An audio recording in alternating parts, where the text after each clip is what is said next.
So this is Acura's goal of showcasing our commitment to performance as a vital part of our brand DNA, product DNA. And as we go into the BEV era globally and also domestically, we are redefining our design aesthetic DNA.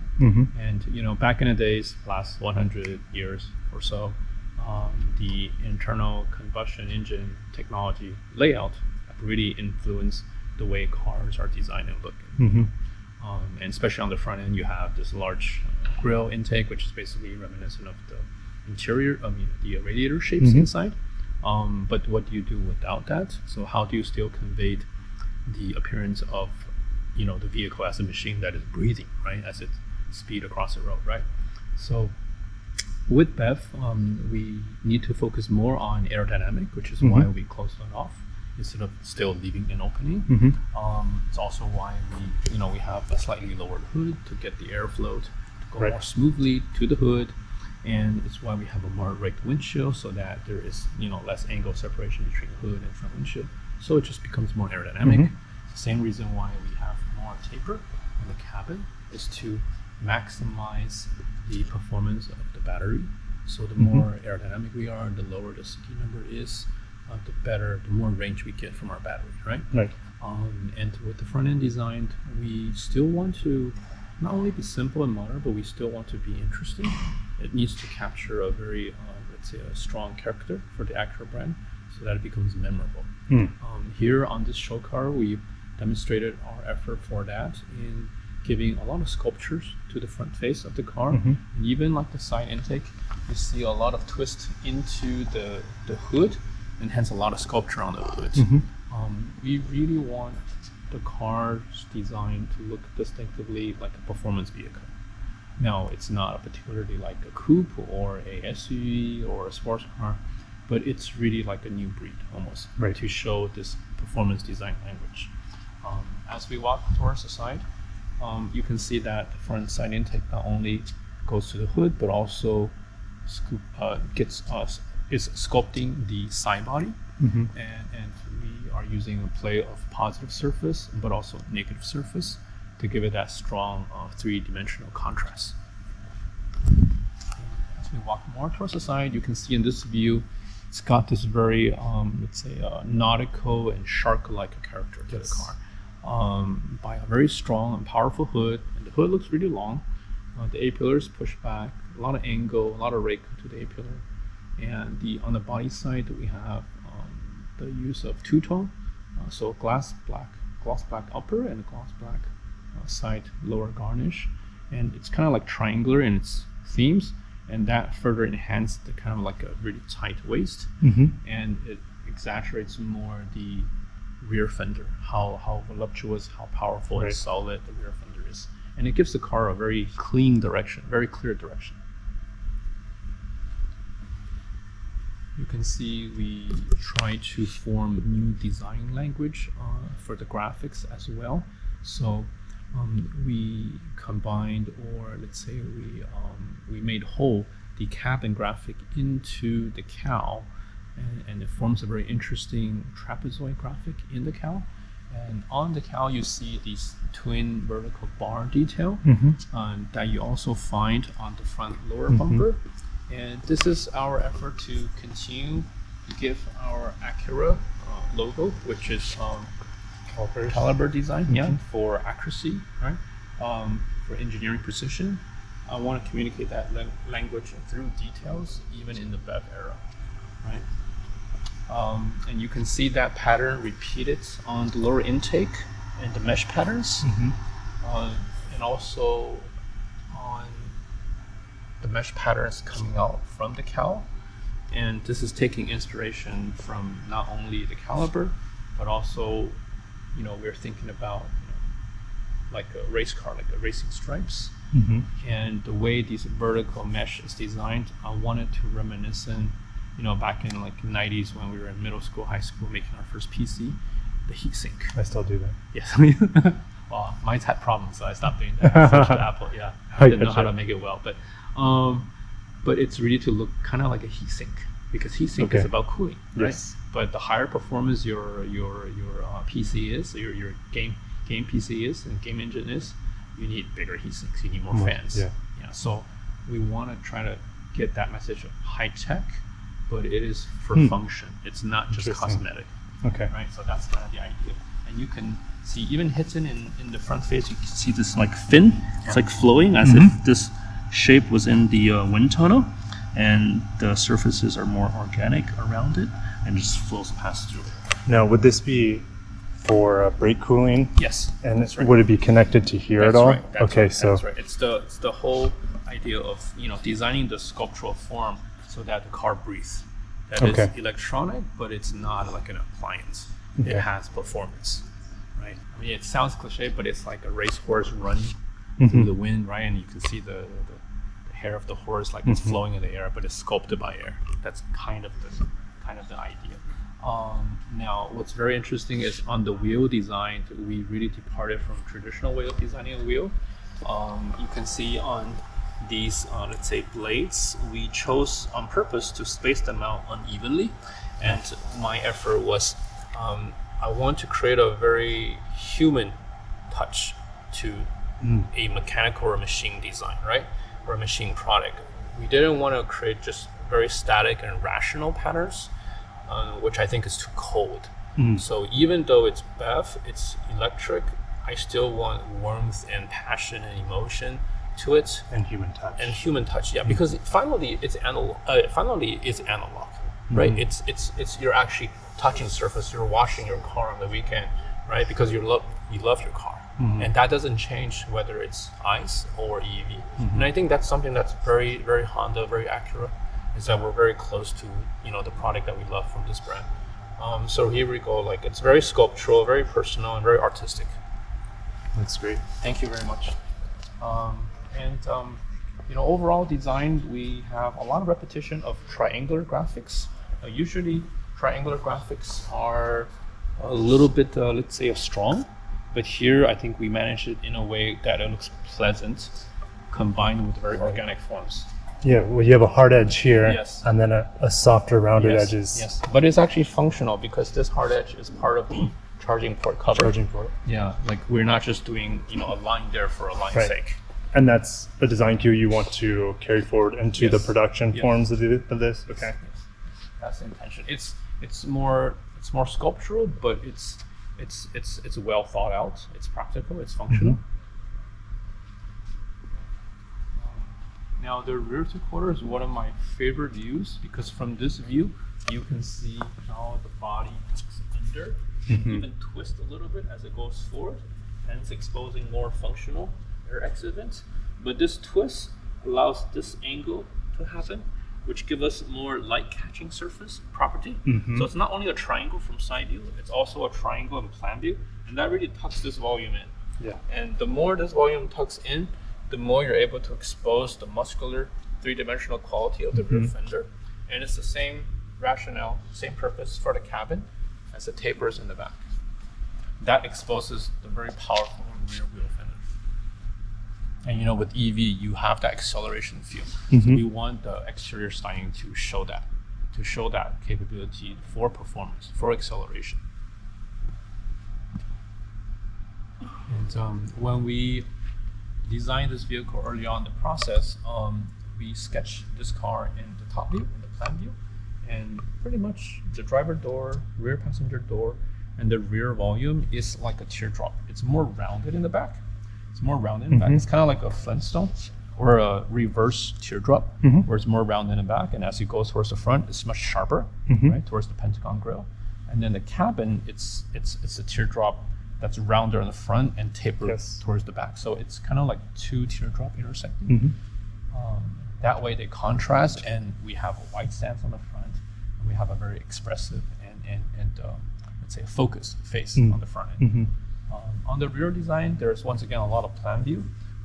Here, between the rear windshield and the deck, we've done this very circular and very soft and sophisticated graphic, which doesn't distract your eye from stopping at any moment. You really are able to see all the way across the car to the other side of the fender, which makes two fenders together looks even wider on the car.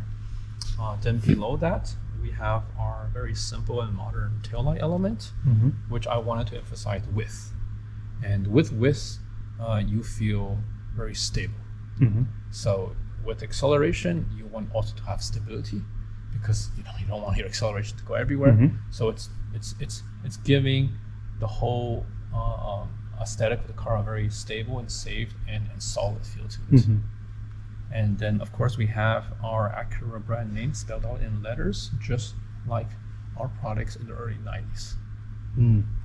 This is a very personal and very important thing for us. So here we go again on the rear lower. You have the twin vertical racing stripes repeated, the brake light pattern, and also in the diffuser on the bottom of the bumper garnish. So that pattern is once again repeated multiple times, but in a very not noisy way. It's subtle detail, right? So it's detail that you see. When you're looking at this car from, let's say, 50 feet away, you see the dynamic performance proportion, right? It's an athlete, right? But when you come close, you see the interesting shape language, the surface twists on the hood, or the soft forms of the rear fender. And then up close, you see these very technical, very precise details that are well executed, that gives you that high-tech feel. So it's really 3 levels of detail. And Acura, so this is their new design language going forward. This is our message of what an Acura performance product looks like. Okay. And which will influence, the near future. Starting next year. So in 2025, late 2025, our first BEV product will come out of our EV hub in Ohio. And are you going to be taking most of this design, this idea of a segment-defying crossover lifted, it's almost like a coupe crossover sort of style? So is that the idea with the production car? So after today, we will continue to release more information about our product coming out next year. Okay. Yeah. You'll be happy. Diamond Pentagon Grille, it's almost like you're moving on from that.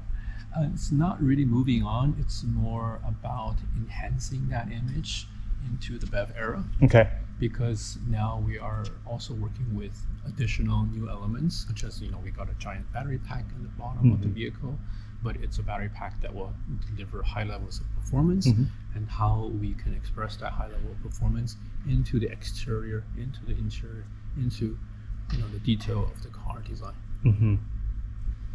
And also kind of stepping away a little bit from like the chicane style headlights, as well as tail lights that have been a part of Acura for a long time, as well as the jewel eye headlights. I would say going into the BEV era, we are continuing to evolving the Acura design language. Okay. It's evolution, but from my perspective, it's also a fresh start. Yes. You can also interpret it like that. Okay. Yes. And like even designing this vehicle, I'm reminding myself of the Acuras I liked when I was growing up here in middle school and high school. All the little things here, and as I'm sharing my own story about the design of this show car, there's reason why I did certain things.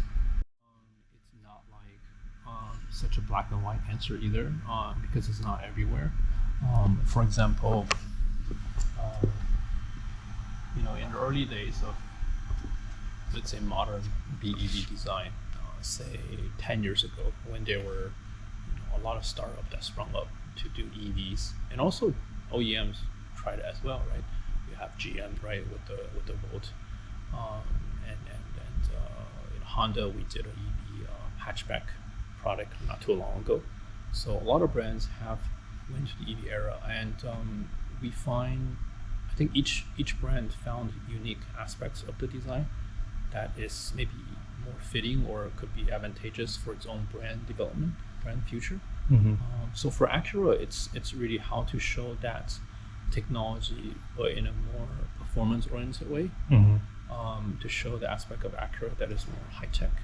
I remember, growing up in Southern California in the early 90s, mid-90s, Acura and Honda products, every time they come out, they're always the benchmark in the industry, right? The best craftsmanship of surfacing, right? And the most fuel efficient, right?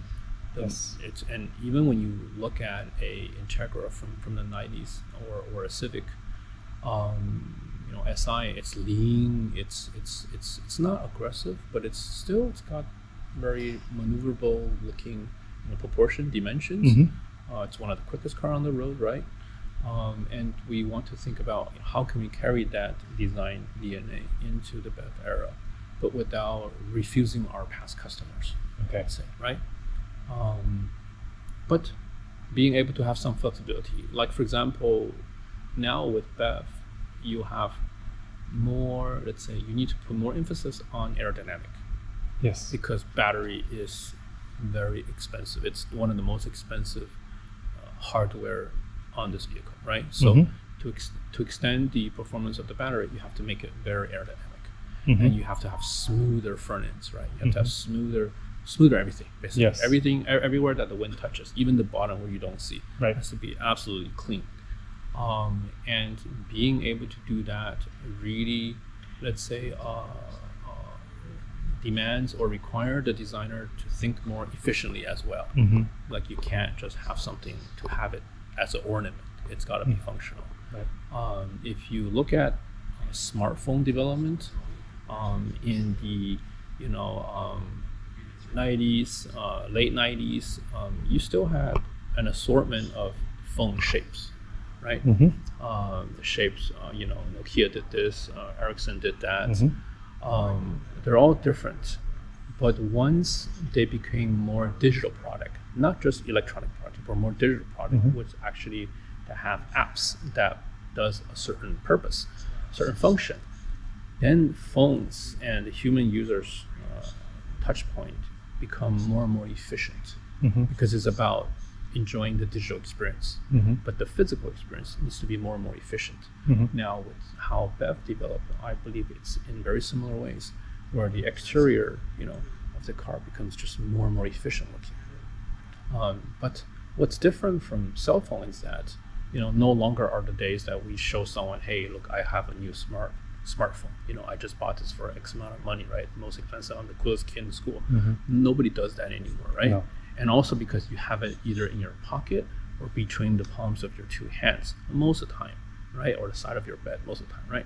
So it's not really a fashion statement anymore, but cars always will be, because cars are driven outside. It's always publicly seen. It's got a little bit part of it where it's more like our clothing. And if you care how people look at you or how you dress yourself or how you are, you care how you are seen, your identity, your personality, who you are, your status, the exterior design will always be very important. So it is also not only efficient either, it has to be very dynamic and very unique.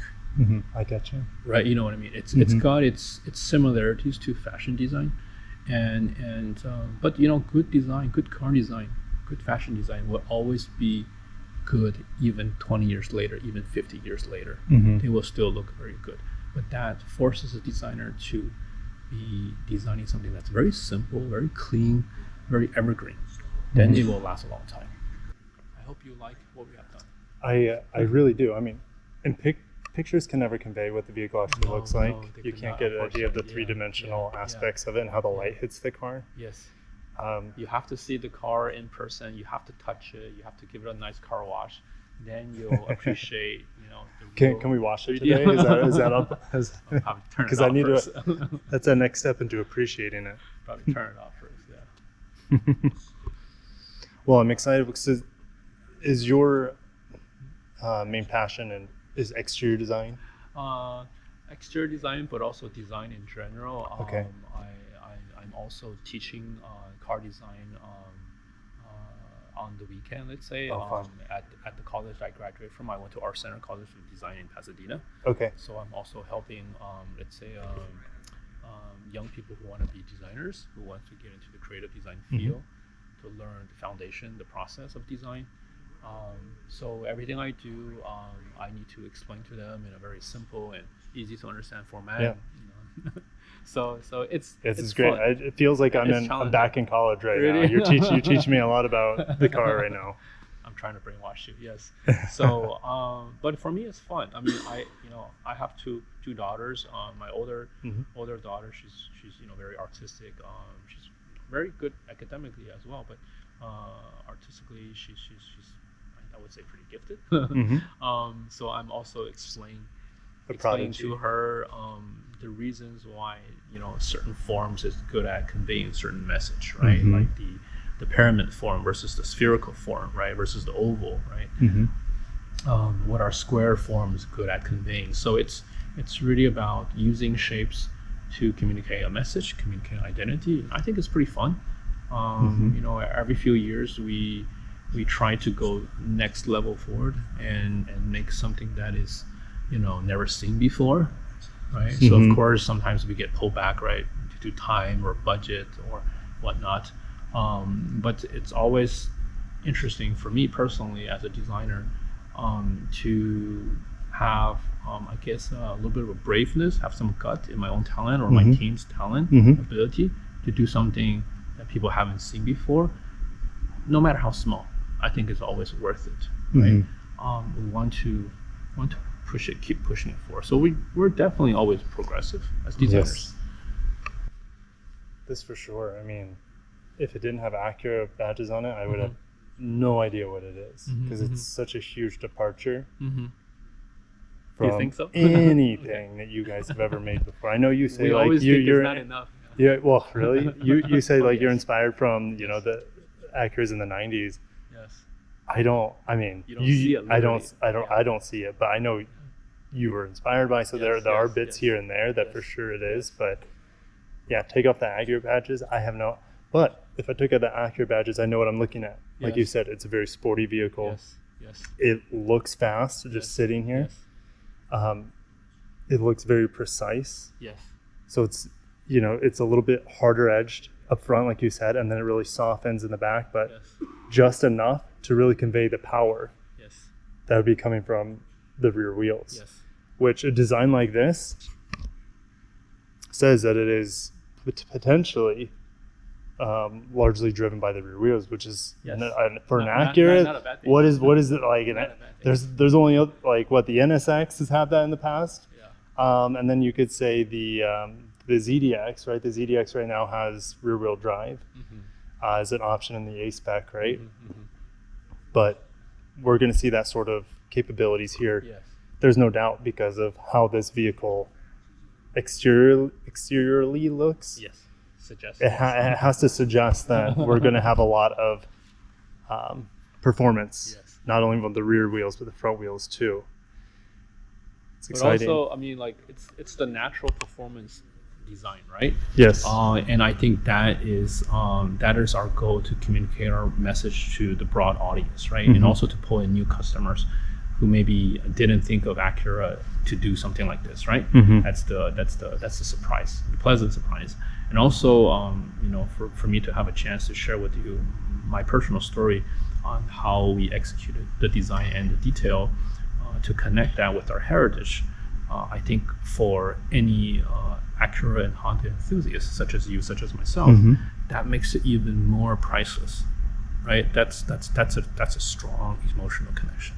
And I think good designs finally need to be connected in the emotional side, right? It cannot just be, I buy it because it's the most affordable, or I buy it because you can put the most stuff in the back. Most practical, yeah. Right. That I think is not evergreen, right? We talk about design being evergreen, but design has emotion, and I think long-lasting emotions needs to be something that is connected with our desire. It's got to be desirable. Yes. So there's two different ways. One, every way has its own logic, own rationale, own business case. But I think today we are looking at a product that at least I want. I hope you want as well, that you desire. I want to drive it really bad. We're looking forward to come out next year. The essence of this vehicle will be put into production. And the essence of the Acura Performance EV Concept will be coming. This is our future. Year. This is our near future. This is very, very exciting. Thank you very much. And so there will be, since it is coming, 2025 in production, about a year from now, maybe a little bit more, we will have a full reveal of the production EV before then. So for sure, our colleague in PR will continue to follow with you. Yes. Yes. But we also have, this is also very interesting because Acura has the ADX coming out next year, which is not a BEV. And it's probably not electrified at all, knowing Acura's current technology.